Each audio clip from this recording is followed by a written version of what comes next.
Assalamualaikum warahmatullahi wabarakatuh. Waalaikumsalam. Teman-teman, saya sudah bersama narasumber dengan Bapak Sinten, Pak? Pak Gondrong Edan.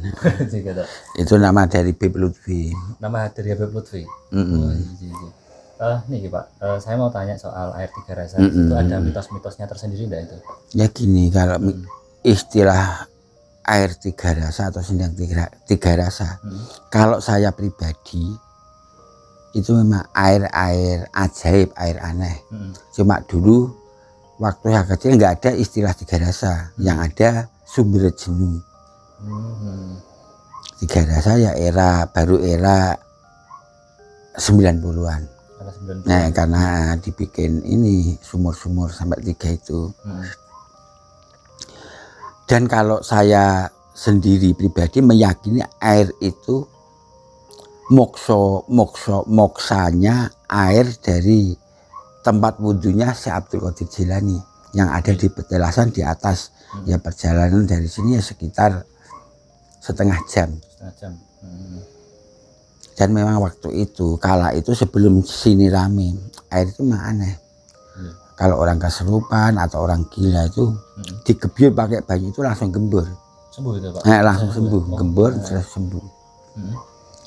Dan setelah itu di era rame ini pernah diambil dari Trans TV, dibawa ke Laburat, dan termasuk hasil dari Laburat itu air tiga rasa itu air penyembuh nomor 1 di dunia. Oh gitu ya, Pak? Waktu itu sepertinya itu yang tiga rasa nomor 1, nomor 2 dari India. Dari India. Nomor 3 jam-jam. Nomor 4 di sini yang paling bagus ya. Nomor 4 dari Amerika, suku Indian.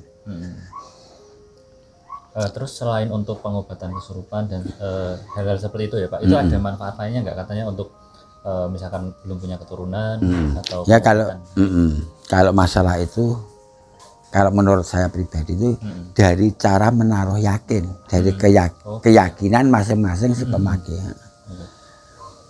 Jadi untuk pengobatannya semua itu dari keyakinan masing-masing ya. Tapi itu ramai terus ya Pak sini ya Pak? Rame. Pak Gondrong sendiri udah berapa tahun di sini? Ya nggak bisa ngitung, sekitar tahun 90-an itu. Tahun 90-an ya? Jadi dia masih belantara. Jadi warung-warung sini dulu itu rawa. Oh rawa. Nah, jalannya sebelah sana timur. Belum ada. Terus itu Pak, kalau misalkan di sini tuh ada nggak yang kejadian kayak pengalaman orang-orang yang kesurupan langsung dibawa ke sini atau? Nah, banyak dulu istilah ya anak-anak sekolah yang sering. Ya kadang-kadang kan ada yang memimpin dari anak-anak sekolah itu nggak ngasih tahu aturan makom yang sakral itu nggak dikasih tahu. Kadang-kadang ada yang kesurupan. Cuma kalau pas saya nggak enak ya memang saya niseh, saya minggir, saya nggak mau nemuin.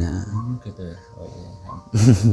Makanya ya itu tadi, barangkali karena saya ini gila. Gitu. Dulu ya kok bisa disebut dipanggil Pak Gondrong itu gimana itu Pak? Ya itu dari pertemuan saya pertama sama Habib Lutfi. Sama Habib Lutfi ya.